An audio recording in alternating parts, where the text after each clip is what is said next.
Fresh online chatter is putting 50 Cent and Diddy back in the middle of a storm of prison rumors. Viral claims now allege that newly surfaced footage shows Diddy looking frightened and rattled behind bars, a sharp contrast to earlier gossip that painted him as relaxed, well-adjusted, and even advising fellow inmates on business while sipping wine. While the narrative making the rounds on social media has taken a darker turn. Some posts are claiming Diddy may be under pressure inside, while others go even further by tying the alleged danger to figures connected to Tupac. At this point, those reports remain unconfirmed, but they are spreading fast and fueling fresh debate online. Life might be danger over here because people think that he has something to do with Pac. People think he has something to do with Biggie, and they right here in Brooklyn. You understand? It's right here in Brooklyn, and some of the people are still mad that he made Making of the Band walk to Brooklyn from, to get the cheesecake, and just around the corner from the Cheesecake Factory. So, Juniors. So it might be some dumb So y'all need to get him out of here and ship him to Jersey because somebody gonna kill him over here. Those are good arguments, if you want to call it, but it's bullshit. He gonna get the same treatment no matter how much money he got. For decades, the killings of Tupac Shakur and Christopher the Notorious B.I.G. Wallace have remained among the most heartbreaking and unresolved stories in rap history. The mystery surrounding both cases has never fully faded, and neither has the public fascination with who may have been involved. Throughout all of it, Diddy has repeatedly denied having any role in either death. Even as speculation has resurfaced time and again, he has continued to firmly reject those accusations. Things that are nonsense. We don't even entertain nonsense, my brother. So we're not even going to go there, with all due respect, but I appreciate you as a journalist asking. Thank you. Because listen, 7 years ago, I'd have been like, yo, did you hire somebody? But no, you do it like a journalist. Yeah, no, we wouldn't even get into nonsense like that. You know what I'm saying? It's nonsense. Which we never believed, by the way. Yeah, Tupac Shakur was gunned down in a drive-by shooting in Las Vegas on September 7th, 1996, and died 6 days later at just 25 years old. Only 6 months after that, Christopher Wallace, known worldwide as the Notorious B.I.G., was killed in a similar shooting in Los Angeles on March 9th, 1997. The loss of both stars, so close together, sent shockwaves through the music industry and forever changed hip-hop. Their deaths unfolded during the peak of the East Coast-West Coast feud, when loyalties, pride, and intense competition had pushed tensions to a breaking point. As Biggie's close friend and the head of Bad Boy Records, Diddy became closely linked with the East Coast side of that divide, and over the years, his name has repeatedly come up in discussions and theories surrounding both cases. The Netflix documentary Sean Combs' The Reckoning, which premiered on December 2nd, reignited some of those claims by featuring voices who suggested Diddy may have played a role. Bad Boy co-founder Kirk Burrow is quoted in the film as saying he believes Sean had a lot to do with Tupac's death and also led Biggie toward his own. The friction between Diddy and Tupac did not begin overnight. Early on, they traveled in similar music circles, but everything appeared to change after Tupac was robbed and shot at Quad Studios in New York on November 30th, 1994, while he was there to record a guest verse for Little Sean, an artist connected to Diddy.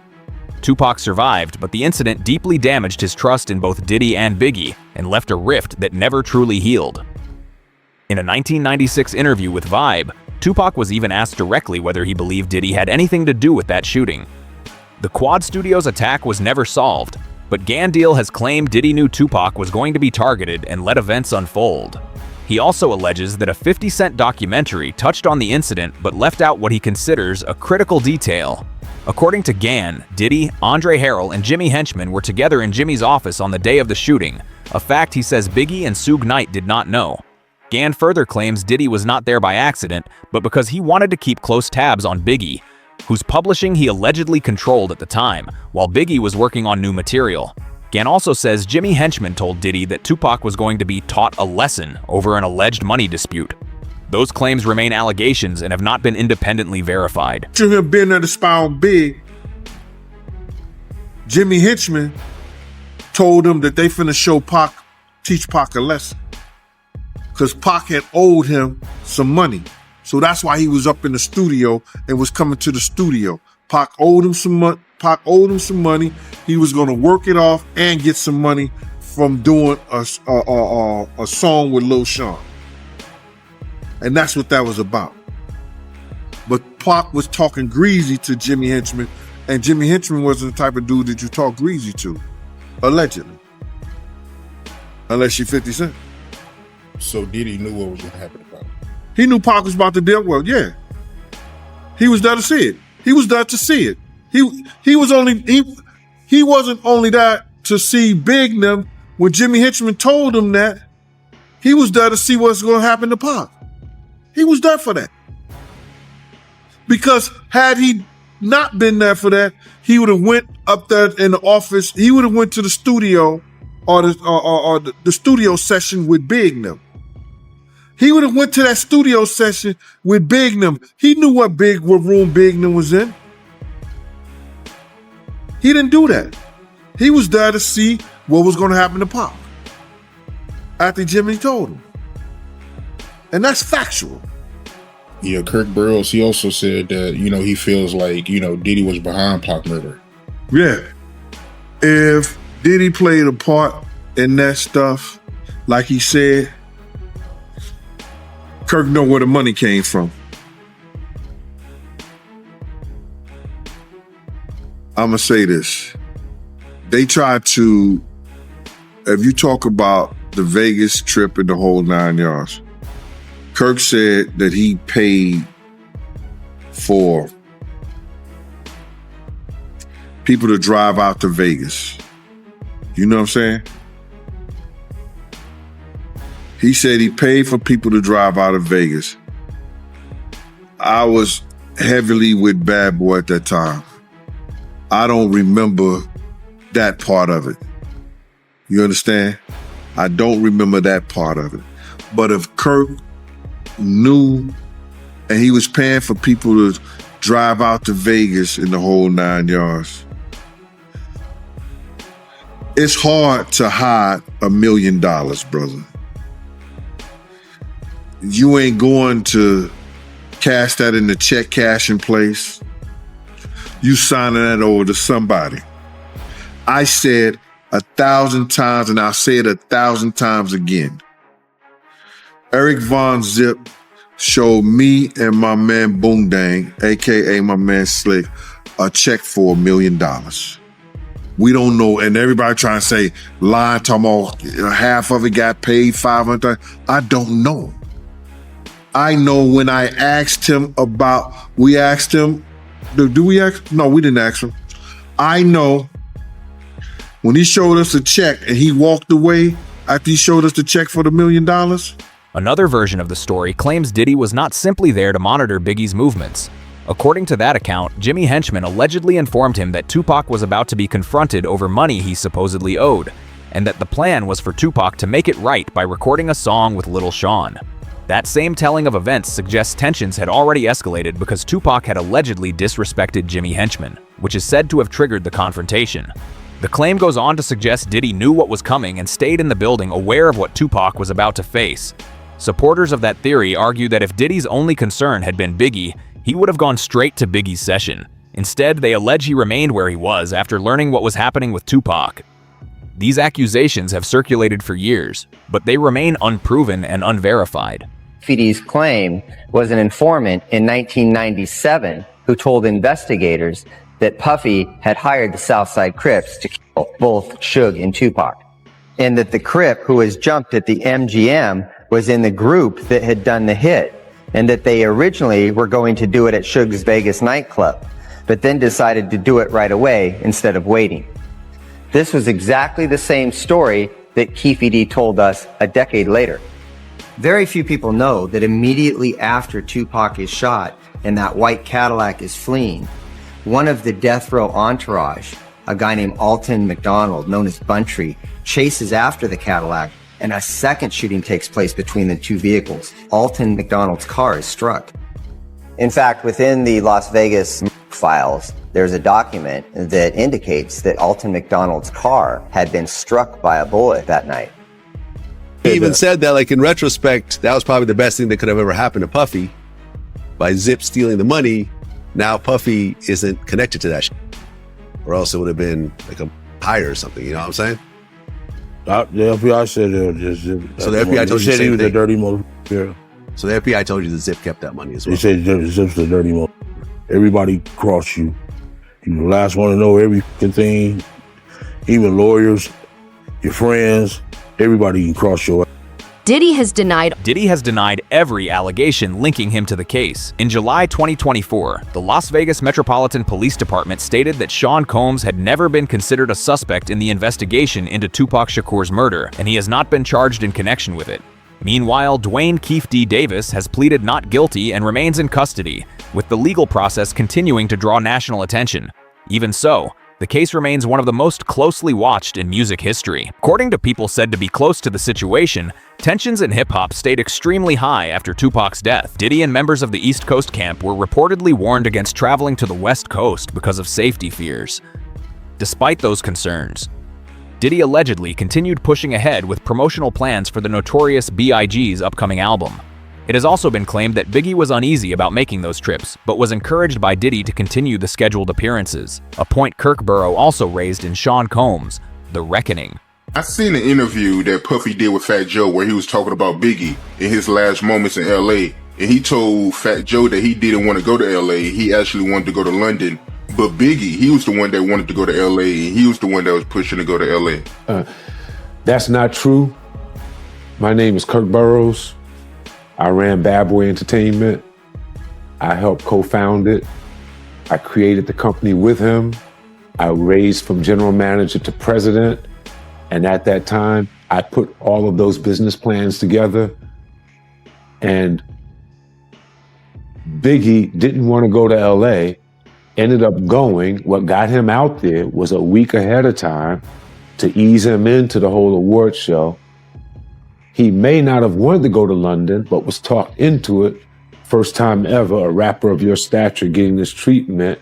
That would be something he would be interested in doing, but he was easily talked out of it by Sean so that they can make an appearance at an event in LA that Saturday night.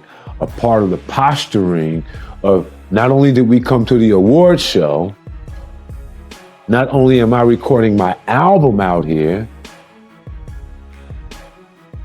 and Big is going to help me with some of the writing and maybe do something out here where me and him did this song in LA. I'm out on the town. Gandiel has said that account is not isolated and claims others have backed up similar concerns. Points to Clark Kent, who was close to Biggie and deeply connected to the music world, as someone who once questioned why Biggie even went out that night. According to Gann's version, Biggie had originally been expected to be traveling rather than showing up at social events. He says Clark Kent was confused by the decision to go to the Peterson Museum and wondered why the plan had changed. Gann further claims that when Clark Kent reportedly asked about it, Biggie answered that the setup had been arranged by Puffy and another person involved, and says he only learned that detail years later, after Clark Kent allegedly discussed it publicly. Party, no clubs, and no hip-hop scene. They wasn't doing none of that, brother. But that one particular night they go out, and it was because of Puff and D-Rock. Clark Kent said that shit himself. I've been saying it for years, but everybody was saying, I'm capping. Nah. What do you call Clark Kent? Is he capping? He's a vice president of a record company. You understand what I'm saying? He was DJing for Big. Is he capping? All these people should smack themselves, brother. Because what happened is, when people hear the truth, they can't believe it. Why? They can't understand it. But it happened. We couldn't have done nothing because it was no we. It was no we out there. Big had a security, Paul Alford, Reggie Bullock. Puff had me and Kenny. We was down 6 to 8 other men. And it's 23 people in the entourage. And none of them got no guns. You don't go Cali empty-handed.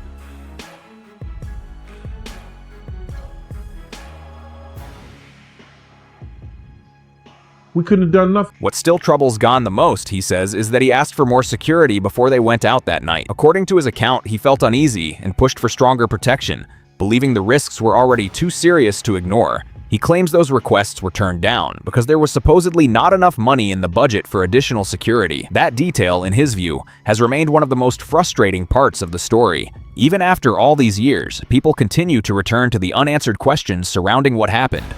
The public fascination has never really disappeared, and the demand for clarity remains strong. Still want to know about it. They should have had better security. I asked them before we gonna go out and let's hire some more security. They refused to hire more security.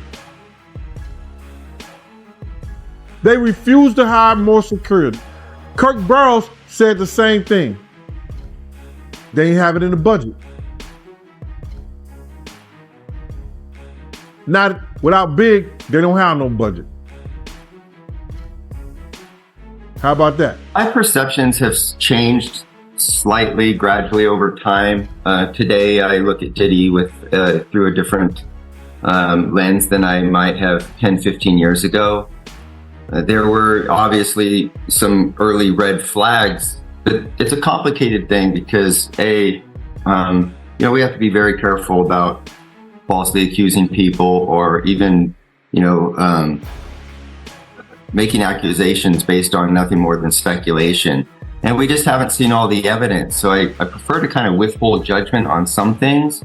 I can tell you regarding Diddy back when Tupac Shakur and Biggie Smalls were murdered.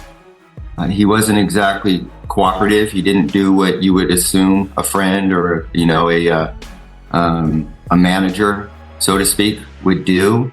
So from a law enforcement perspective, he was very unhelpful in an area where he ought to have been contributing towards getting some type of justice in those two murder cases.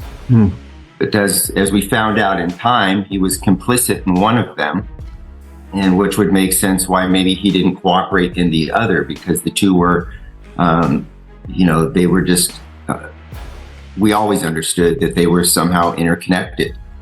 And so if you're going to cooperate or provide information on one and you're culpable in the other, one thing could lead back to the next. And that's where I think he understood his own vulnerability. Witnesses describe Biggie's shooter as a black man wearing a blue suit or tuxedo with a bow tie. Despite that description, no one has ever been arrested or charged in connection with the killing. Decades later, the murders of both Tupac Shakur and the notorious B.I.G. remain officially unsolved, and Diddy has not been charged in either case. Still, internet speculation continues to flare up, with fresh theories and alleged connections repeatedly placing his name back into the conversation. Bro has said the atmosphere in the industry was already volatile before Tupac ever arrived at Quad Studios. In his view, trust was scarce, egos were clashing, and rivalries had already created a dangerous environment. Burrow also believes the robbery and shooting at Quad had an immediate and lasting effect. From that point on, he says, the relationship between the rival camps deteriorated dramatically, deepening the divide in hip-hop and helping set the stage for what followed. Friendly with Big, he saw Little Sean, people like that. They wanted him to come and do a record. That was what was set up at Quad. Biggie knowing Little Sean, they were all there, C's, all of them. It was just going to be a fun night at the studio. Pac showed up. He saw them looking down from the window. His new friends were there. An incident happened in the elevator. It might have been a scary thing, like just to send a message. Tupac standing his own ground, just didn't leave it at that. He ended up getting hit, getting shot. The elevator went up. Our people were shocked to see him in that state. He was shocked to see our people looking at him shot. He thought that they knew something about it. He thought if he was in New York and he was with all the rappers from the East, they must have known what was going to happen. It had to be in the wind, and situations aren't laid out like that. And it was the furthest thing from the truth, but he held that to his heart. And then he went away. A few other things happened, got better, got repaired, went away, went to jail on the rape charge. Once that came down on him, it looked as if the East Coast must have been the worst thing and the worst place for him to have come to. And it looks as if the friends that he had just turned their backs on him. Suge stepped in. Suge stepped in. And when Suge stepped in, he signed him. He signed him to a napkin at Clinton. And that letter that he sent through Wendy Day, she was definitely a person that was connected and a mediator between most everyone in the hip hop game and had been for a minute, legendary person. She delivered the letter to my office. It started with West Side Up. So it gave an indication of rumblings that we heard in the street with him being shined by Suge was definitely true. He's going to go west when he comes back.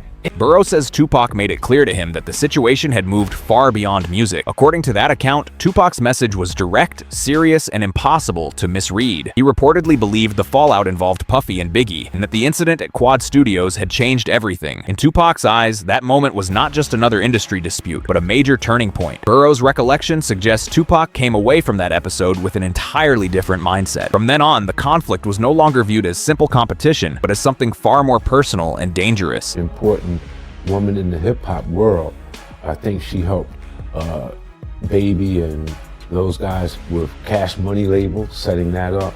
She's very influential and instrumental in a lot of success. When I started in the music business, I reached out to her. She had a company called Rap Coalition.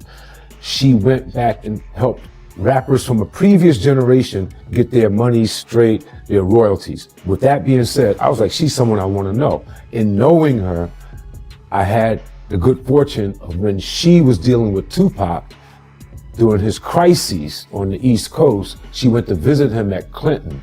He wrote a letter, drafted it, so that she can bring it to me at the office so that I could know and be able to relate to Sean where we were with him.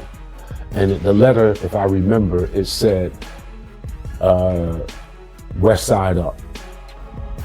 And what we had heard was rumblings that Suge came and signed him on a napkin to a contract, and he was going to go west. And all the stuff that happened to him on the east and made it look like people on the east, King or the biggest rappers on the east, or people that he knew should have warned him or protected him against what had happened. And it just is not geographically laid out like that. And a lot of people put some blame for things that they had nothing to do with. And he took offense, went west, and that started him as a mouthpiece against the East, all right, going at Biggie. And I think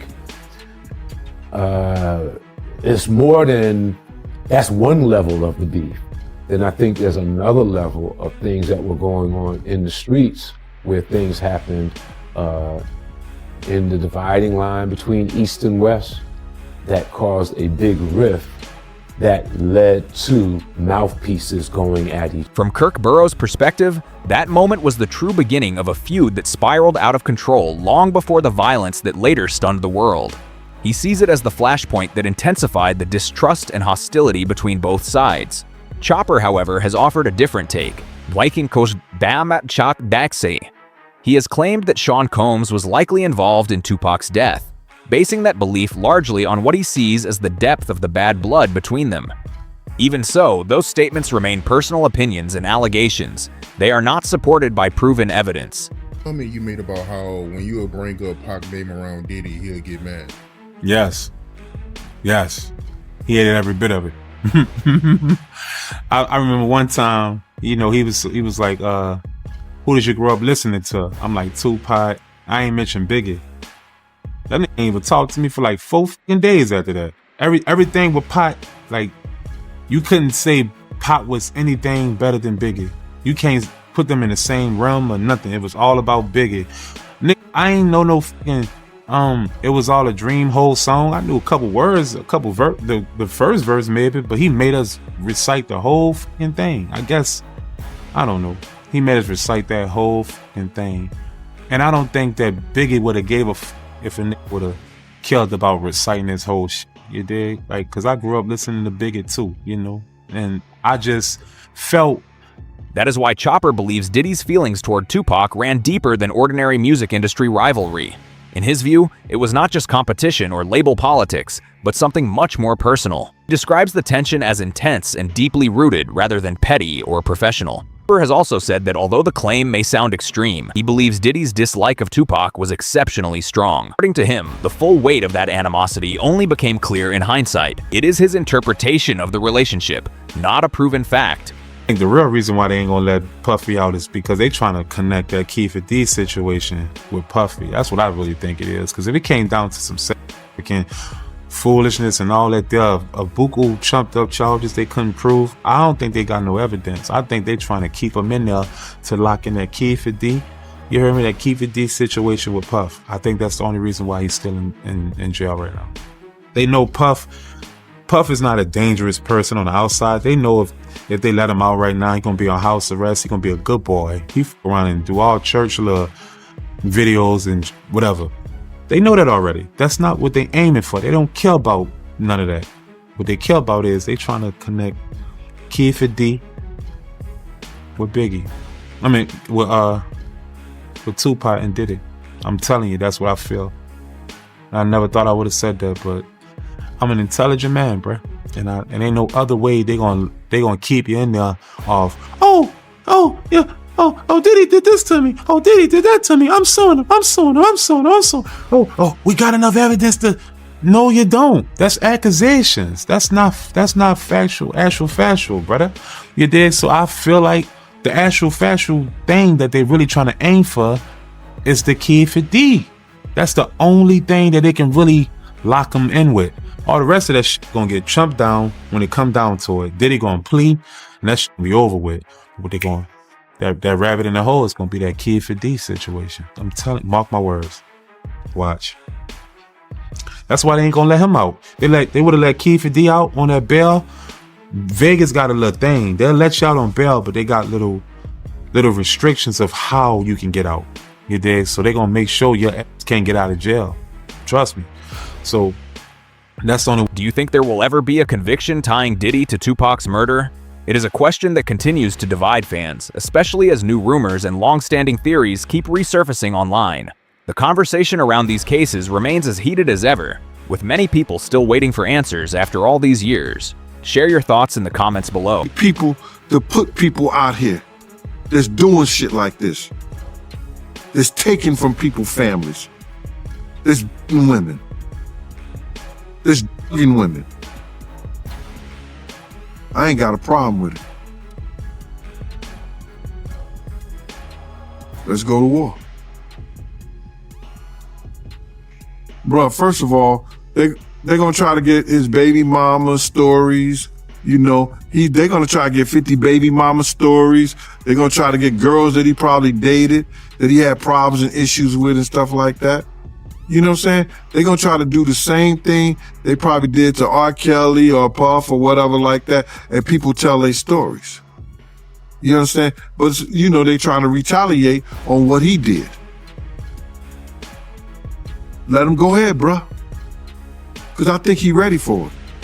You don't do this, and you don't do the stuff that he did or sign on to the stuff that he did with Puff. Unless you got your shit in order. Don't throw no stone if you live in a glass house. Don't throw no stone if you live in a glass house. I believe 50 ready for it. If they come at him any kind of way. I heard that Diddy is trying to sue Netflix for $1 billion. Ain't nothing came up in court. They just talk, bro. No paperwork has been put in and signed into that. They're gonna have to have a reason. If they were suing him and he had enough reason, why they didn't cease and desist the thing? Huh? If he had a leg to stand on, why they didn't cease and desist the documentary? They're just people talking. Headline news. Because had it been filed in court and they had a leg to stand on,